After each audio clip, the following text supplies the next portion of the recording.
Hi everyone, welcome to another episode of Startup Spotlight. Today we have Ingrid from Japeto.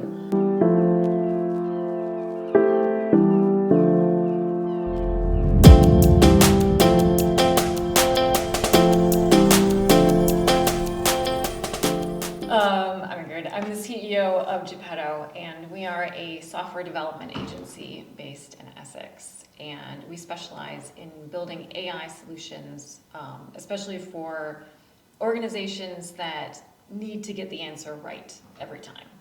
So our focus is making sure that we're building safe AI tools, reliable AI tools, and specifically catered for those organizations. So we have a range of clients that we work with. And also a few different services we provide. So we are still a full functioning software development house, and a lot of the solutions that we provide are actually for startups. So including local startups, ones coming from ARU, but organizations that have a tech idea and they need somebody to actually implement it. So we come in and do the design and development, all the way to deploying and supporting those products long term. We also do a lot of work with charities. So we've found ourselves really specializing in the LGBTQ space, in sexual health, in human rights. So really tech for good is what we like to focus on. Yeah.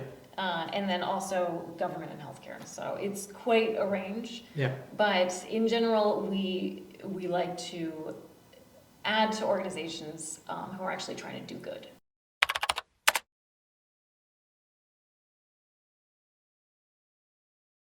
Yeah, I think if you look at my background, I've done a little bit of everything. I've worked in courthouses, I've delivered pizzas, I've worked in microbiology labs.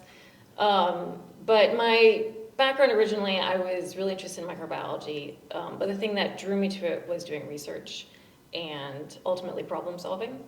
And so I found myself really like the problem solving side, but not the pace that science moves at. And I found moving to technology was actually a really nice sort of fit for me. I think for actually getting into the healthcare AI side, we started doing that it was a bit of an odd way we got into it. I was volunteering for this organization called Positive East, which is an HIV charity. And they needed a chatbot. They got a grant for it. And they knew that I worked in software, so they're like, can you work on this project? And the outcome of that was that we created Pat, which is the first sexual health chatbot, AI chatbot in the UK, which was fantastic. And I think the surprising thing actually was how much attention it got. It was a real big snowball effect.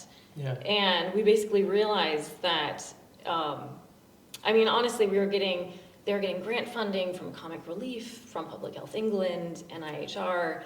We were getting academics doing research on it. There's been publications on PAT. The NHS approached us. They wanted to buy it. And it was just this kind of like wake-up call that this was really a market that didn't have a solution yet. And so AI assistance for healthcare is something and really safe, reliable solutions was something that people were looking for. So yeah, it just made sense to start building Japeto Chat.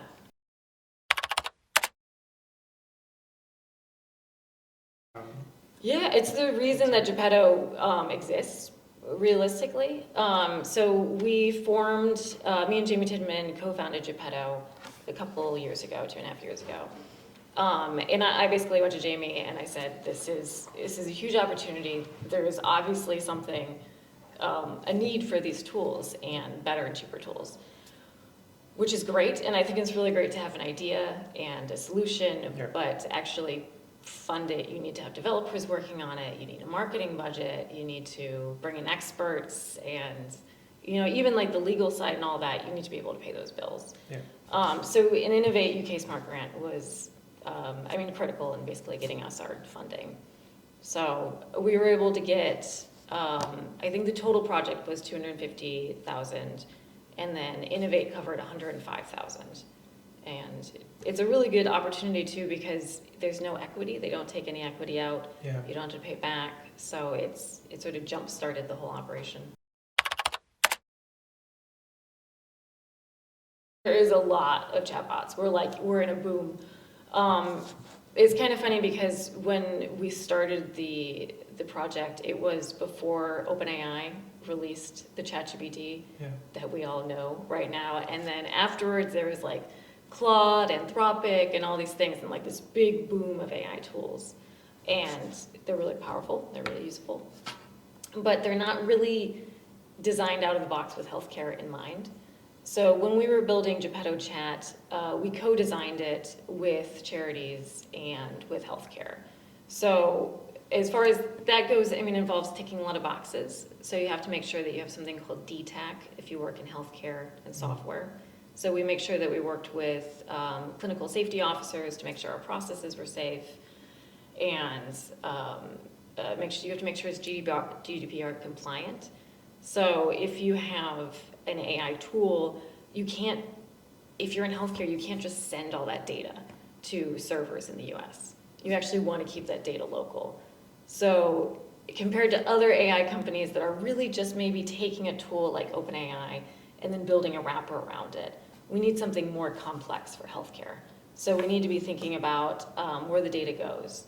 We need to be able to delete the data. We need to be able to have fallbacks, because what if OpenAI fails? And this has now become a critical part of the healthcare pathway. Yeah. So it's those complexities, and designing those specifically for healthcare is what our focus has been.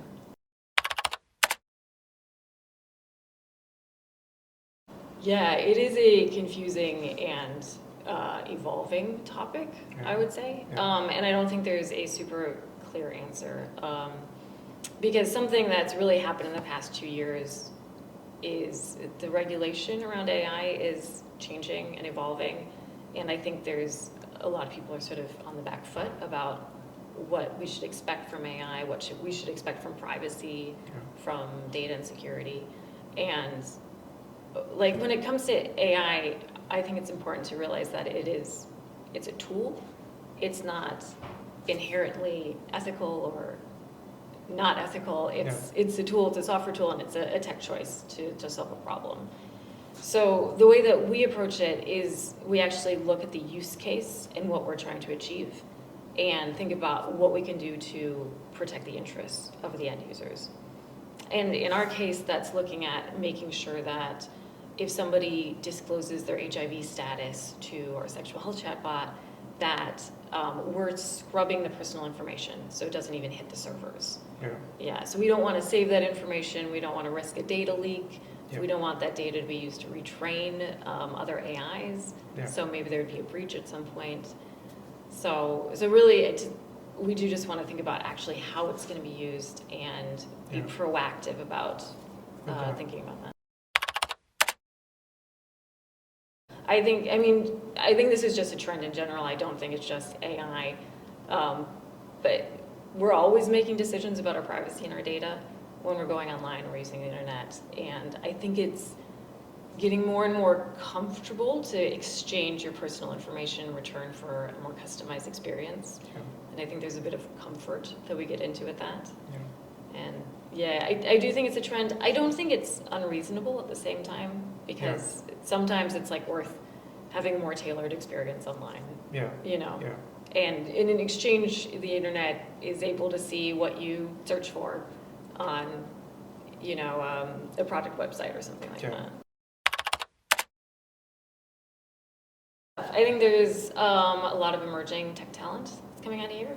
And I mean, even your questions about like privacy and security and ethical AI and stuff like that, it's something that at Japeto we're very proactive about, and we're really invested in. We do some work with like the Alan Turing Institute and things like that. And I think there's value on both sides to be coming in and adding our perspective of applied AI for students that are learning about AI and machine learning.